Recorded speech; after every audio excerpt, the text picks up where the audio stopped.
Hi, and welcome back to Thompson's Video Corner. A while back we presented a video celebrating the 5th birthday of the Office of Management and Budget's Uniform Guidance. Today we want to take note of the 1-year anniversary of OMB's August 13th revisions to the Uniform Guidance.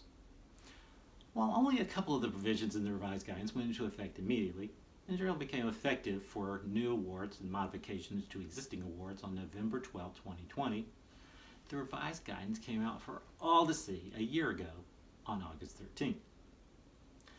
Getting up to speed on these updated regulations created many challenges for everyone involved in the grants process.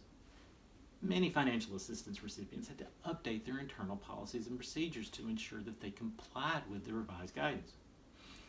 For us at Thompson, the revisions forced us to revise all of our products to match the new provisions. And we're happy to say that all of our grants modules and publications are now up to date and include all the updated citations.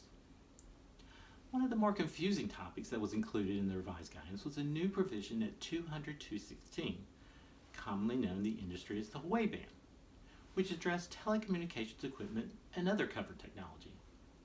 It listed several foreign vendors covered under this provision. Because so many grantees remain perplexed about this provision, OMB last November put out a frequently asked questions pertaining to this one topic.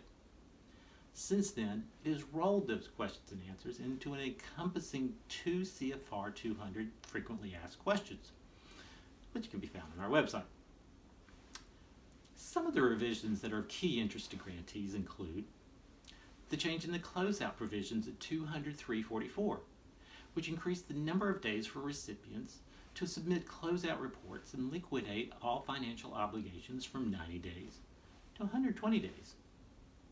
Changes to the indirect cost rate agreement process at 200.332, whereby the subrecipient can request to use an indirect cost rate based on a prior negotiated rate between a different pass-through entity and that subrecipient. The ability for any non-federal entity that does not have a current negotiated indirect cost rate to use the de minimis rate, according to 200.414F, and new thresholds at 200.320 for micro purchases and small purchases, and the ability to establish micro purchase thresholds up to $50,000.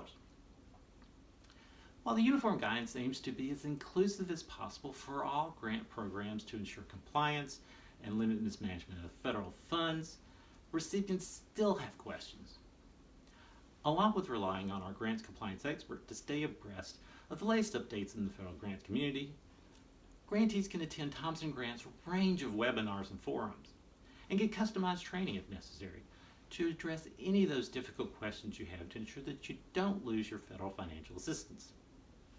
So with that, we want to say one more happy anniversary to the revised Uniform Guidance. And let's not forget, provisions in the guidance call for it to be reevaluated in another 5 years. So stay tuned for another potential set of revisions down the road.